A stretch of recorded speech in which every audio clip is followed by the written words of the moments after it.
Uma saudação cordial a todos.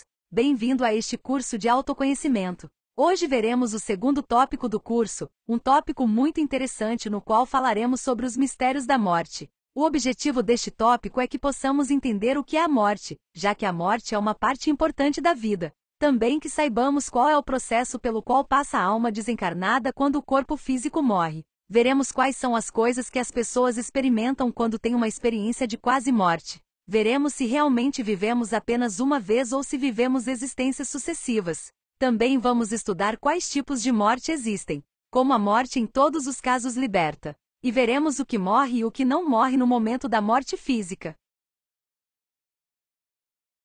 O desconhecimento da morte fez com que a maioria dos seres humanos a temesse e não visse na morte a meta ou o objetivo final de tudo. Se a pessoa entender verdadeiramente o que é a morte, ela não terá mais medo dela e poderá se aventurar nos mistérios da vida e da morte. Somos muito apegados à vida e temos muito medo da morte porque não sabemos o que vai acontecer a seguir. Existem muitas teorias, muitos conceitos. Alguns dizem que depois da morte não há mais nada. E então damos rédea solta aos nossos prazeres e desejos porque você sabe, você só vive uma vez. Outros dizem que depois da morte vamos para o céu ou para o inferno e que este será eterno. Outros dizem que morremos e renascemos, que a morte é apenas uma troca de roupa. Mas o problema é que, como não sabemos verificar diretamente a veracidade desses conceitos, nos contentamos em acreditar ou não no que nos parece mais lógico ou que se adapta ao que nos foi ensinado. E isso permanece em nossas mentes como um conceito não comprovado, mas do qual acreditamos ter muita certeza.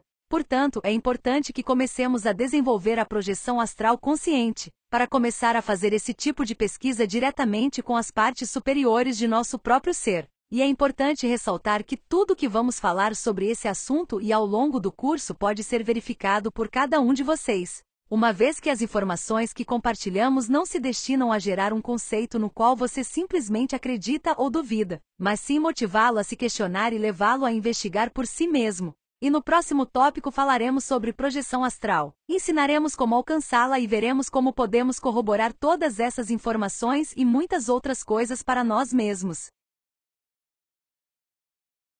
Vamos ver isso. Uma vez que deixamos o sagrado Sol Absoluto, que é aquela fonte ou Deus de onde todos viemos, e chegamos a esta manifestação física, temos 3.000 oportunidades na roda do Sansara para tentar alcançar a autorrealização.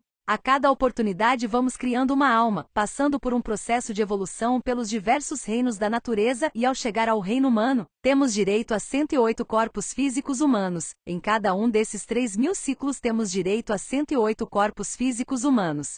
Isso significa que temos o direito de retornar em 324.000 corpos físicos humanos, passando pela morte física. Tudo isso acontecerá mecanicamente se não compreendermos a importância da morte psicológica, que nos permite alcançar a autorrealização íntima do ser em uma única existência. A razão de viver é morrer, e não temos outra tarefa senão esta. Você nasce para morrer e morre para nascer. Se o germe não morre, a planta não cresce. A morte é apenas o fim de algo e ao mesmo tempo o começo de algo, pois a vida está ligada à morte, assim como a morte está ligada à vida. Mas o importante é entender que a morte liberta em todos os casos. Por isso, é importante saber que existem 3 tipos de morte, intimamente relacionados entre si, e que um não poderia ser estudado sem o estudo dos outros 2. Uma é a morte do corpo físico, outro é a segunda morte, e a última é a morte psicológica. Vamos estudar cada um deles em detalhes. Estudemos o processo de morte do corpo físico. Este começa com o estado de catalepsia que dura 72 horas, onde o corpo físico está aparentemente morto, mas este estado pode ser suspenso a qualquer momento, com o qual o moribundo retornaria ao corpo durante este período. Há muitas histórias de pessoas que voltaram dos mortos durante esse tempo e muitas histórias de pessoas que foram enterradas vivas e seus caixões despedaçados ou seus cadáveres, encontrados com caretas de desespero. Infelizmente, hoje quase ninguém conhece o processo de morte, antes conhecido por todas as tribos e povos do planeta. E os moribundos são enterrados vivos ou autopsiados antes que as 72 horas acabem. Isso poderia ser evitado se as pessoas soubessem mais sobre o processo de morrer e não tivessem tanto medo dele. Se voltássemos à maneira antiga, um funeral de 72 horas, isso poderia ser evitado. Após essas 72 horas pode-se confirmar que a pessoa morreu.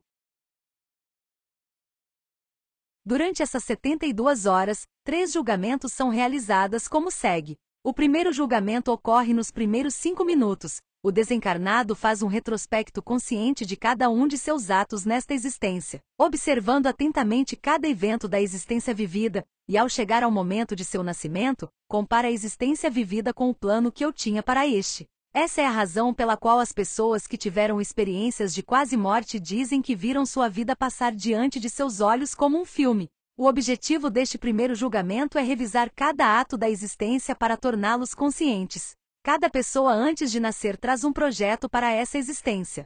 Por isso, é extremamente importante que comecemos a nos perguntar, a indagar em nossa própria consciência para encontrar a resposta para a pergunta: qual é o propósito da minha existência? Porque é realmente muito triste chegar a esta existência física e passar todo o tempo que temos de viver, tão absortos nas trivialidades do mundo, tão absortos no trabalho, nos problemas, nos prazeres e distrações que não aproveitamos hora de pensar: o que eu vim fazer aqui? E deixar outra existência passar sem atingir esse propósito. Este primeiro julgamento é feito por nossa própria consciência. O segundo julgamento ocorre aproximadamente 24 horas após o início do processo de morte, diante dos senhores da lei divina. E neste julgamento 2 coisas serão consideradas. A primeira é o peso atômico de cada um de nossos elementos ou defeitos psicológicos.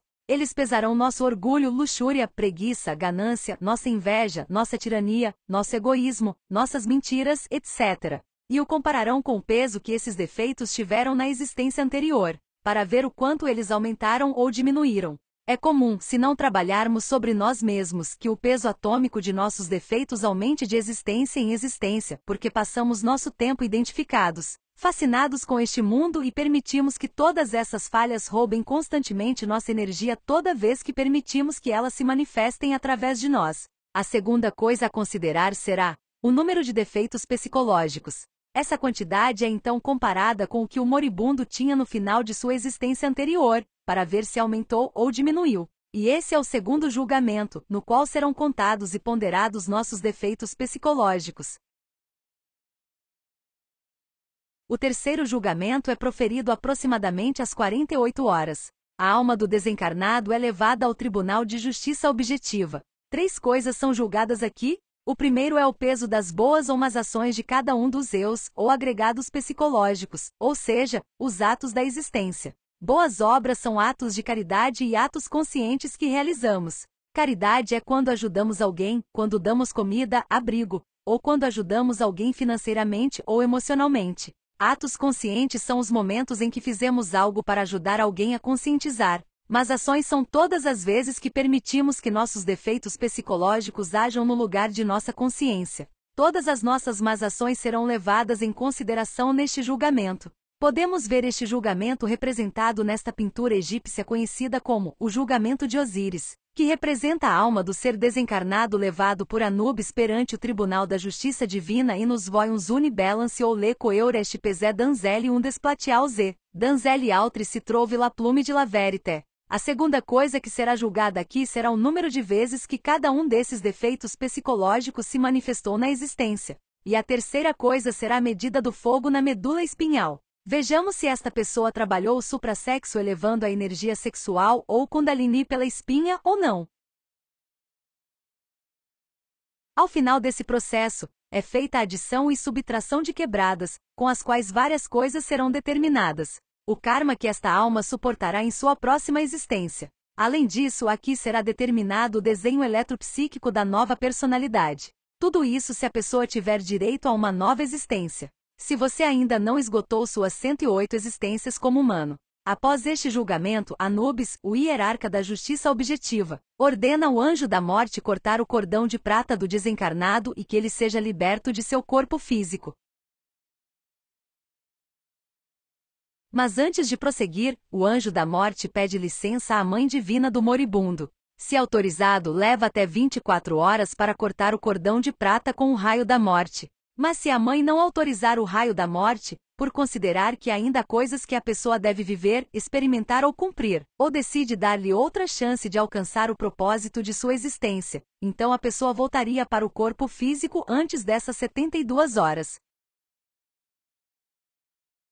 Uma vez que o anjo da morte agiu, 3 alternativas se abrem para os desencarnados. A primeira alternativa ocorre se a pessoa ainda não esgotou suas 108 existências, e ainda tem outra oportunidade de tentar a autorrealização nesse ciclo. Nesse caso, essa alma será levada para uma região conhecida como limbo, que se encontra em cavernas submersas dentro do planeta Terra, mas na 5ª dimensão, onde passará seu tempo projetando sua vida, e ali continuará com a consciência adormecida, onde aguardará seu próximo corpo. A segunda alternativa ocorre se a pessoa completou suas 108 existências e ao medir o nível de fogo em sua coluna, Anubis constata que não despertou e elevou o fogo sagrado através de sua medula espinhal. Neste caso, é considerado caniço seco, e o veredicto é que seja enviado para o abismo. Então essa alma é levada para ser submersa nas infradimensões do planeta Terra, onde experimentará o que se conhece como a segunda morte, que explicarei a seguir. A terceira alternativa ocorre se a pessoa trabalhou com o fogo sagrado e aumentou seu nível em sua medula espinhal. Neste caso, Anubis e a Mãe Divina desta alma lhe darão forças e instruções para que no próximo corpo físico esta alma possa trabalhar em autorrealização de seu ser, mesmo que a pessoa tenha acabado de viver sua 108ª existência. Se ela trabalhar sobre si mesma e aumentar seu nível de fogo sagrado em sua medula espinhal em relação à existência anterior, ela poderá ter direito a 109 existência. E este é todo o processo pelo qual a alma passa quando o corpo físico morre. Agora vamos falar sobre a segunda morte. A segunda morte é aquela que espera as almas das pessoas que esgotam suas 108 existências sem despertar sua consciência. Quando não se trabalha sobre si mesmo, a psique ou alma se perde ao cabo de 108 existências. Esta alma é levada ao abismo, entra nos 9 círculos dantescos, de onde não sairá até que a natureza desintegre cada um dos defeitos que fomos criando e alimentando através de sucessivas existências. Depois de milhares de anos de sofrimento e decadência, quando a essência está completamente limpa, ela é liberada do abismo. Esta etapa é chamada de segunda morte. Então essa centelha limpa iniciará um novo ciclo na roda do Sansara. Essa é a segunda morte, e é assim que nossa essência consegue se libertar do ego, mas sem resgatar a sabedoria e o amor que são resgatados quando fazemos o trabalho de desintegrar voluntariamente nossos defeitos psicológicos em um de nossos 108 existências. Agora vamos falar da morte psicológica, é o terceiro tipo de morte, e é a mais importante, pois é a que nos livrará da morte do corpo físico e da segunda morte. Além disso, esta morte é o que nos permitirá nos libertar do sofrimento, da miséria e da escravidão constante a que nos sujeita cada um de nossos defeitos psicológicos. Temos dentro de nós milhões de defeitos psicológicos que nos levam a errar, machucar os outros e a nós mesmos, e não permitem que despertemos nossa consciência. Cada vez que permitimos que uma dessas formas negativas de se manifestar, ela rouba nossa energia, e isso a leva a crescer e ganhar mais poder e controle sobre nós. Por exemplo, se por muito tempo nos permitimos ter estados de raiva, impaciência, brigas, intolerância e ressentimento, o defeito da raiva crescerá a ponto de ter controle sobre nós por mais tempo e passaremos a nos definir como uma pessoa raivosa. O mesmo com a tristeza, se deixarmos constantemente que pensamentos pessimistas, sentimentos de desolação, angústia e amargura se manifestem em nós. Esse defeito crescerá até nos tornarmos pessoas constantemente deprimidas. O mesmo vale para todos os defeitos como drogas, luxúria, pornografia, adultério, inveja, crítica, ganância, roubo, violência, etc. Quanto mais energia um ego retém, mais ela pode nos escravizar. Assim, a morte psicológica nos liberta da escravidão constante em que os vários eus ou modos de ser nos têm. Temos milhões de defeitos psicológicos que se manifestam em nosso cotidiano e drenam nossas energias de forma permanente e desnecessária. Existem defeitos de todos os tipos: raiva, impaciência, irritabilidade, ganância, ambição, preocupação, engano, mentira, medo, ciúme, luxúria, fornicação. adultério, vaidade, amor próprio, autopiedade, sofrimento, orgulho, má vontade, desânimo, antipatia, desgosto, preguiça, ociosidade, curiosidade, roubo, engano, preguiça, mendigar, desperdício, alcoolismo, drogadição, degeneração, masturbação, gula, inveja, etc., etc., etc. Como disse o poeta Mantuano, mesmo que tivéssemos paladares de aço e 1000 línguas, não poderíamos enumerá-los totalmente. Cada um desses defeitos psicológicos prendeu uma pequena porção de nossa consciência, que é o que dá vida ao defeito. Quando um defeito psicológico morre, a centelha ou consciência aprisionada, que é a parte real dele, é liberada. Mas também é importante saber que se um defeito psicológico pode ser eliminado, todos os defeitos podem ser eliminados. Se pudermos liberar uma centelha de escuridão, podemos libertá-los todos. Se nos libertarmos de todos os nossos defeitos psicológicos, teremos recuperado toda a nossa consciência e integrado o nosso próprio ser, alcançando a sagrada individualidade. Por isso dizemos que a razão de viver é morrer.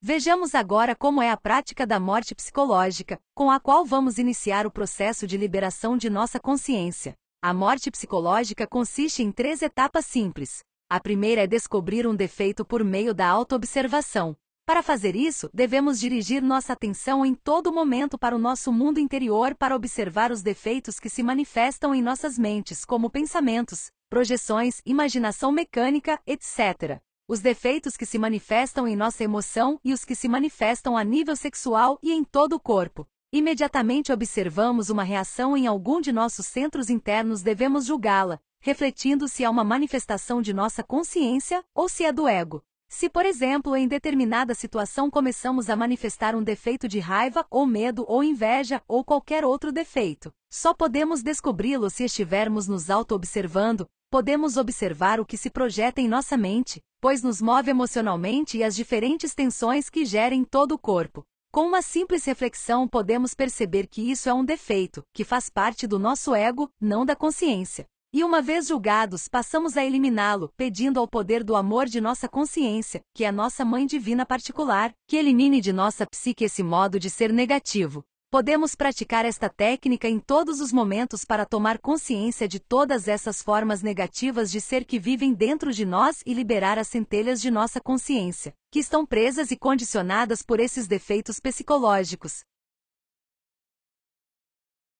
Um exemplo com o qual poderíamos ilustrar a observação da manifestação de vários detalhes da luxúria poderia ser dado em algum momento em que você está andando na rua e vê alguém que lhe parece atraente. Imediatamente um defeito lascivo surgirá. Se você se observar, poderá descobrir uma sensação inconfundível de excitação ou tensão no centro sexual. Você também pode observar um súbito sentimento de atração em seu centro instintivo. Você pode observar no centro emocional como já se sente apaixonado, pode estar sentindo o característico friozinho na barriga. Você também pode observar como você idealiza essa pessoa no centro intelectual, imaginando cenas românticas ou sexuais com essa pessoa, projetando cenários onde ambos estão juntos, etc. E você também pode observar as ordens que os eus estão lhe dando no centro motor, para que você se aproxime e inicie uma conversa. Você pode observar o desejo de se mover de uma determinada maneira ou de rir alto para atrair a atenção daquele outra pessoa.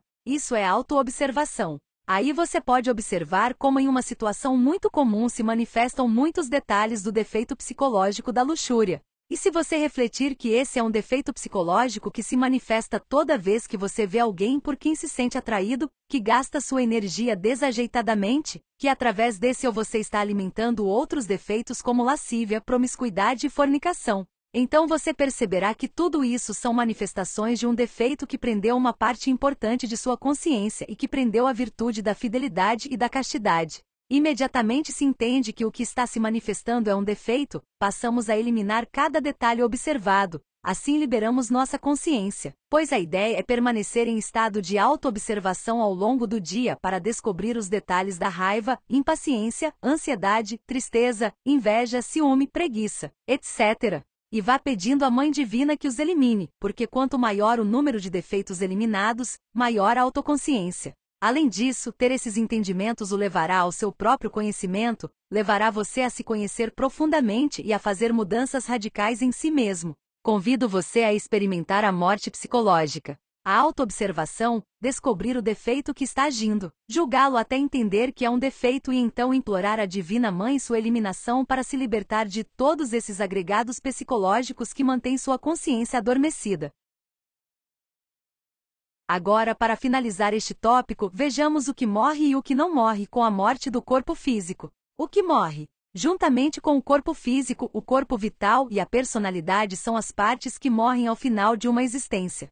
O que é que não morre? Devemos saber que a essência ou consciência de cada pessoa é imortal, é a única coisa real e verdadeira nossa, nunca morre, é a parte de Deus de cada um. Mas também os elementos psicológicos nos quais está engarrafada nossa essência ou consciência, voltam de existência em existência e se fortalecem em cada um deles. E eles não morrem quando o corpo físico morre porque eles têm uma essência imortal presa dentro de si que lhes dá vida. Então, eles só morrerão quando em uma de nossas 108 vidas como humanos decidirmos fazer o trabalho de removê-los conscientemente. Mas se não os removermos voluntariamente, eles acabarão por se desintegrar no abismo quando a segunda morte estiver completa. Se fizermos esse trabalho de remover todos os nossos defeitos psicológicos, liberando toda a nossa consciência que atualmente está presa em nosso ego, praticando a morte psicológica, e fazemos essa energia liberada subir pela nossa coluna com a prática do suprassexo que aprendemos no tópico anterior, e desenvolvemos amor consciente por toda a humanidade ajudando-a a despertar sua consciência, atingiremos o propósito de nossa existência e a morte não poderá mais nos atingir.